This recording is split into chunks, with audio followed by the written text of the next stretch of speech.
നമസ്കാരം സുഹൃത്തുക്കളെ, സഹോദരന്മാരെ. ഇന്നലെ മെനഞ്ഞാന്നാണ് ഹക്കീം അസ്കരി പുതിയൊരു വിവാദം ഉയർത്തിവിട്ടിരിക്കുകയാണ് കേരളത്തിൽ. മൗലവികൾ പണ്ടേ തന്നെ മുസ്ലിങ്ങൾക്ക് ഇന്ത്യയിൽ മൊത്തത്തിൽ, കേരളത്തിൽ പ്രത്യേകിച്ച് സംഘികളുടെയും ക്രിസംഘികളുടെയും ഒക്കെ അടികൾ കിട്ടുന്നുണ്ട്. ഇടതുവശത്ത് നിന്നും വലതുവശത്ത് നിന്നുമൊക്കെ എല്ലാ ദിവസവും അടി കിട്ടുന്നുണ്ട്. അതിൻ്റെ ഇടയിൽ വീണ്ടും ഒരു വടി കൊടുക്കുകയാണ് ഹക്കീം അസ്കരി.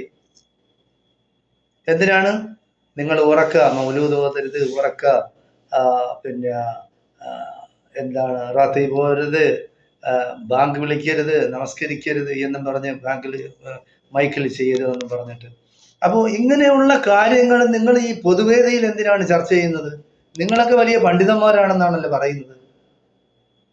പണ്ഡിതന്മാർ എങ്ങനെയാണ് ചെയ്യാനുള്ളത്? ചാനലുകളിൽ വിളിച്ചിരുത്തിയോ, അല്ലെങ്കിൽ നിങ്ങൾ സ്വകാര്യമായോ അല്ലാതെയോ യോഗങ്ങൾ സംഘടിപ്പിക്കുക, അല്ലെങ്കിൽ പിന്നെ നേതാക്കന്മാർ തമ്മിൽ സംസാരിക്കുകയോ അല്ലെങ്കിൽ ഒരു മതപ്രസംഗം നടത്തുകയോ ചെയ്യുമ്പോൾ രഹസ്യമായ കാര്യങ്ങൾ, അതായത് ജനങ്ങളെ എല്ലാം കേൾപ്പിക്കേണ്ട കാര്യമില്ല. നിങ്ങൾ തന്നെ പറയുന്നുണ്ടല്ലോ അത്.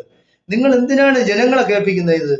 ഇത് നാളെ ഒരു വിവാദമാക്കി മാറ്റാനായിട്ട് നിങ്ങൾ മനഃപൂർവ്വമാണോ അതോ മനഃപൂർവ്വം അല്ലേന്ന് ഞങ്ങളെപ്പോലുള്ള സാധാരണക്കാരായ മുസ്ലിങ്ങൾക്ക് മനസ്സിലാകുന്നില്ല. നിങ്ങൾ എന്തിനാണ് അത്? നിങ്ങൾക്ക് എല്ലാ പള്ളികളിലും, അതായത് AP ആയാലും EK ആയാലും ജമാഅത്തെ ഇസ്ലാമി ആയിരുന്നാലും മുജാഹിദിനായിരുന്നാലും എല്ലാ സൗകര്യങ്ങളും ഉണ്ടല്ലോ. നിങ്ങൾ സർക്കുലർ അയച്ചു കൊടുത്താൽ മതിയല്ലോ. പള്ളികളിൽ അനാവശ്യമായ ശബ്ദ മലിനീകരണം ഉണ്ടാക്കരുത് എന്ന് പറഞ്ഞു കൊടുക്കണം. നിങ്ങൾ ഈ മലിനീകരണത്തിന്റെ ഇടയിൽ കൂടെ ബാങ്കിനെ കയറ്റരുത്. ബാങ്ക് എന്ന് പറയുന്ന ഈ മലിനീകരണത്തിന്റെ ഇടയിൽ ഒരു ശുദ്ധമായ ഒരു സൗണ്ടാണ് അല്ലാഹു അക്ബർ എന്ന് വിളിക്കുന്നത്. അപ്പൊ അതിന് നിങ്ങൾ സൗണ്ട് കുറയ്ക്കാൻ പറയണ്ട. ബാക്കിയുള്ള എല്ലാം നിങ്ങൾ സൗണ്ട് കുറച്ചോളി. നിങ്ങൾ രാത്രിയും പകലും ഒക്കെ മുദ്രാവാക്യം വിളിക്കുന്നുണ്ട്. തെരുവ് തോറും ഇറങ്ങി പിന്നെ മുസ്ലിയാക്കന്മാരെ തലയിൽ ഒരു കെട്ട് കെട്ടിന്നോ മുഖത്തൊരു താടി വെച്ചു എന്ന് വിചാരിച്ച് പണ്ഡിതനും അതൊന്നും ആവില്ല. അപ്പൊ ഈ പണ്ഡിത ശിരോമണികൾ ഒന്നും ആകണമെന്നില്ല. അപ്പൊ എന്തായാലും ശരി, ഇവിടെ ചാനലുകൾ എത്രയും ഇപ്പൊ കാണുന്നതെന്ന് പറയുന്നത് സ്വന്തം പല്ലിയിൽ കുത്തി മണപ്പിക്കുകയാണ്. അതായത് അവരുടെ ചേരിയിൽപ്പെട്ടവരാണ്, AP ചേരിപ്പെട്ട ആളുകളാണെങ്കിൽ അദ്ദേഹം മഹാനാണ്, അദ്ദേഹം മഹാപണ്ഡിതനാണ്, പണ്ഡിത ശിരോമണിയാണെന്ന് പറയും മഹാനവർകൾ. അതേസമയം സോറി അപ്പൊ EK ചേരിയിൽപ്പെട്ടവരാണ് അവരുടെ ആൾക്കാർ, അവർ ഇതേപോലെ മഹാപണ്ഡിതനാണെന്ന് പറയും. അപ്പോ EK ചേരിയിൽപ്പെട്ടവരെ പറ്റി ഈ AP-ക്കാരാണ് പറയുന്നതെങ്കിൽ അവർ അങ്ങനത്തെവരാണ്, ഇങ്ങനത്തെവരാണ്, അന്ധവിശ്വാസികളാണ്, അല്ലെങ്കിൽ ഇസ്ലാമിനെ അവർ കരിവാരി തേക്കുന്നു, അങ്ങനെ ചെയ്യുന്നു, ഇങ്ങനെ എന്ന് പറയുന്നു. നിങ്ങൾക്കൊന്നും വേറെ ജോലിയില്ലേ? നിങ്ങൾ ഈ പല്ലി കുത്തി മണപ്പിക്കരുത്, നമ്മുടെ സമുദായത്തെ പറയിക്കരുത്. നേതാക്കന്മാർ തമ്മിൽ നിങ്ങൾ വലിയ പിന്നെ പണ്ഡിതന്മാരാണെന്ന് പറയാം. നിങ്ങൾ എന്ത് പണ്ഡിതന്മാരാണ്?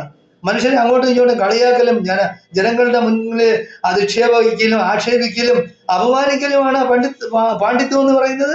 നിങ്ങൾ മനുഷ്യർക്ക് അറിവ് പറഞ്ഞു കൊടുക്കുന്നതാണ് നിങ്ങളുടെ ജോലി. അപ്പൊ നിങ്ങൾ ചെയ്യേണ്ടതെന്ന് പറയുന്നത് മതം പഠിപ്പിക്കുന്നത് മതത്തിലുള്ള ആൾക്കാരെയാണ്. അല്ലാതെ നിങ്ങൾ മതപണ്ഡിതന്മാരെന്ന് നിങ്ങൾ ഒരു സമയം പറയും, അയാൾ മറ്റേ ചേരിയിൽ പോയാൽ പറയും അയാൾ മതപണ്ഡിതനല്ല എന്ന് പറയും, അയാൾ ആക്ഷേപിക്കുകയും ചെയ്യും. അപ്പൊ അതല്ല ശരി. അതിന്റെ ശരി എന്ന് പറയുന്നത് അതല്ല. നിങ്ങൾ ചെയ്യേണ്ടത് ഈ സംസാരത്തിൽ മിതത്വം പാലിക്കണം. ആരെ അപമാനിക്കാൻ ശ്രമിക്കരുത്. നിങ്ങളല്ല പാണ്ഡിത്യം കൊടുക്കുന്നത്, നിങ്ങളല്ല പിന്നെ ഒരാളിന് അറിവുണ്ടോ ഇല്ലയോ എന്ന് നിശ്ചയിക്കുന്നത്. അപ്പൊ നിങ്ങളുടെ പ്രവൃത്തികൾ ഈ നാട്ടിലുള്ള ജനങ്ങൾ കാണുന്നുണ്ട്, മറ്റുള്ള സമുദായക്കാർ കാണുന്നുണ്ട്. നിങ്ങളുടെ ഈ വാ വലിച്ചു തുറന്ന് എന്തെങ്കിലും പറയാം എന്ന് നിങ്ങൾ കണക്കാക്കരുത്. നിങ്ങൾക്കത് ഭൂഷണമല്ല. ഒരു മതപണ്ഡിതൻ അല്ലെങ്കിൽ മതത്തിനെ പറ്റി മതത്തിന്റെ നേതാവായിട്ട് കിടക്കാൻ നിങ്ങളുടെയൊക്കെ ബാക്കിൽ നിന്ന് എത്രയോ അണികൾ നമസ്കരിക്കുന്നതാണ്.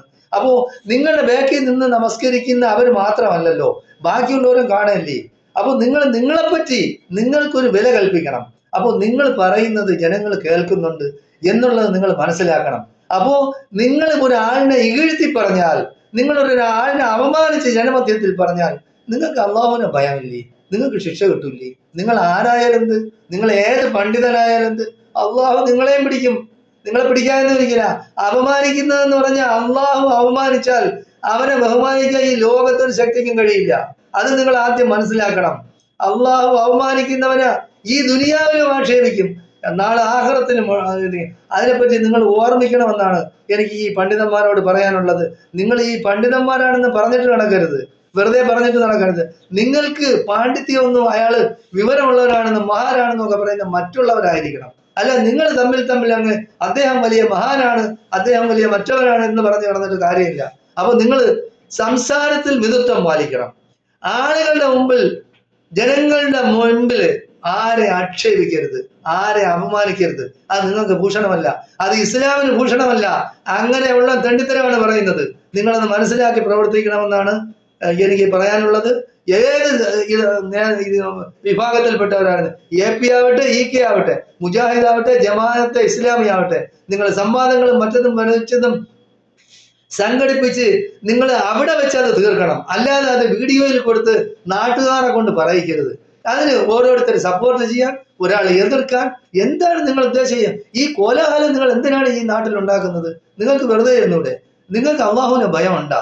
നിങ്ങൾ ഹൃദയം കൊണ്ട്, സംസാരം കൊണ്ടല്ല, നിങ്ങൾ ഹൃദയം കൊണ്ട് അള്ളാഹുവിനെ ഭയക്കുന്നെങ്കിൽ നിങ്ങൾ പൊതുജന മധ്യത്തിൽ ആരെ ആക്ഷേപിക്കരുത്, ആരെ അപമാനിക്കരുത് എന്നാണ് സാധാരണ ഒരു മുസ്ലിം. വലിയ വിവരമൊന്നും ഇല്ലെങ്കിലും അത്യാവശ്യമുള്ള വിവരമൊക്കെ എനിക്കുമുണ്ട്. അപ്പൊ എനിക്കും എന്നെ പോലുള്ളവർക്കും പറയാനുള്ളത്, നിങ്ങളത് കേട്ടും പ്രവർത്തിക്കണമെന്നാണ് ഞാൻ അഭ്യർത്ഥിക്കുന്നത്.